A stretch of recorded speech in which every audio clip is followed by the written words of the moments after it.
4 hours என்ன வேலை இருந்தாலும் விட்டுட்டு லாண்ட்ரி போடுறதே பெரிய வேலையா பார்க்க வேண்டியதா இருக்கும். ஏன்னா 4 ஹவர்ஸ்க்கு மேல ஆட்டோமேட்டிக்கா டோரும் லாக் ஆயிடும். லாண்ட்ரி ரூம்ல நம்ம இருந்தா ஓகே. ட்ரெஸ்ஸ எடுத்துட்டு வெளில வந்துடலாம்.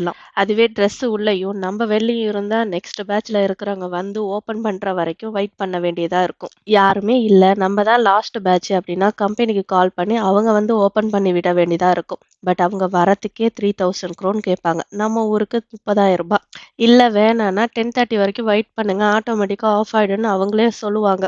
இது சில அபார்ட்மெண்ட்ல மட்டும் தான். சில அபார்ட்மெண்ட்ல அந்த ரூல்ஸ்லாம் கிடையாது. ஆஃப் ஆவும் ஆகாது. மெஷின பொறுத்து இருக்கு. ஓல்டு மெஷினா இருந்தா கொஞ்சம் ப்ராப்ளமா இருக்கும். ஆஃப் ஆகாது. இல்லன்னா மார்னிங் அடுத்த ஷெட்யூல்ல திரும்ப நம்மளே புக் பண்ணி, நம்மளே ஆஃப் பண்ண வேண்டியதா இருக்கும். ப்ராப்ளம் ஆகாத வரைக்கும் சரி. இல்ல நம்ம நேரம் சூப்பரா இருந்து மெஷினுக்கு ஏதாவது ப்ராப்ளம் ஆச்சுன்னா, ஃபுல் எக்ஸ்பென்ஸையும் நம்ம தான் பே பண்ற மாரி இருக்கும். அது லேக்ஸ் கணக்குல போகும். அதனால தான் இந்த 4 ஹவர்ஸ் ஃபோன், லேப்டாப்லாம் எடுத்துட்டு வந்து லாண்ட்ரி ரூம்ல உட்காந்துர்றாங்க. 2 அனுபவத்துக்கு அப்புறம் தாங்க இப்ப நானும் அதையே பண்ண ஆரம்பிச்சுட்டேன்.